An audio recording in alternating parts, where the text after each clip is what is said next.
For centuries, knowledge has been hidden in plain sight across the sands of time. Whispers of lost civilizations, cryptic symbols, and forbidden histories have been erased or concealed. What if the truth was never lost, but hidden? Welcome to Eye of Ancient Mysteries, where the past speaks and the future listens. Sit back, open your mind, and prepare to uncover the untold secrets of our world. Let the journey begin now. 111 years later, Titanic still surprises the world. Over a century after it sank, the RMS Titanic continues to captivate and surprise the public. Since the tragedy, numerous legends and conspiracy theories have emerged. One such claim is that, despite reports of the wreckage being discovered, the truth is allegedly being hidden. Another bizarre rumor suggests that a couple actually got married on the Titanic's deck in 2001. This week, a strange claim resurfaced on Reddit that no human remains have ever been found on the Titanic. "I've never seen human remains," said Titanic director James Cameron, who has visited the wreck 33 times and claims he has spent more time on the ship than its captain did.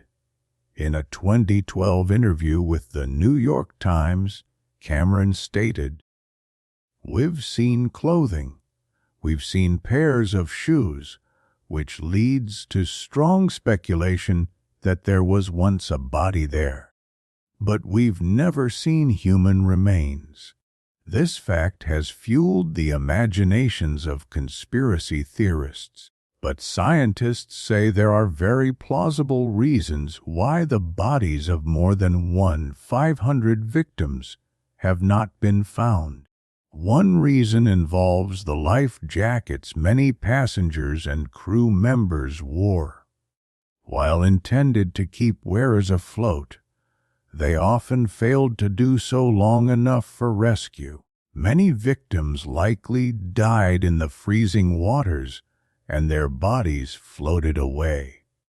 A storm that followed the sinking likely scattered the bodies far from the wreck site, with ocean currents later carrying them even farther.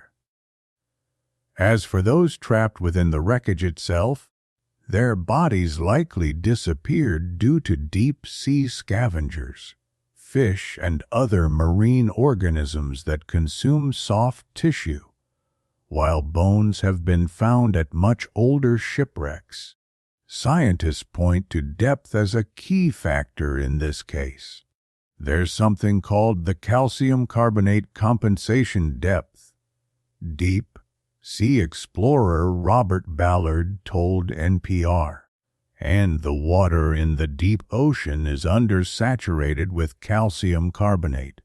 That's what bones are made of." So, for example, the Titanic and Bismarck are both below the calcium carbonate compensation depth. Once the scavengers consume the flesh and the bones are exposed, they simply dissolve. Some researchers believe it's still hypothetically possible that bodies could be preserved in sealed-off areas of the ship, such as the engine room. However, 111 years after the disaster, the idea that any recognizable remains could still be discovered is growing increasingly unlikely. The story of Pythagoras and Astraeus stands out in Greek mythology. It is said that one day, Mnesarchus, the father of the famous philosopher, discovered an abandoned baby under a tree. The child was staring directly at the sun.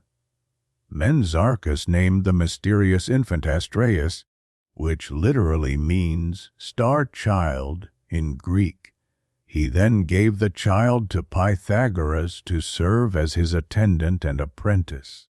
Various interpretations suggest that Astraeus was actually sent to Earth by extraterrestrials to teach the brilliant Greek mathematician his revolutionary theories in mathematics and trigonometry, which remain relevant even today.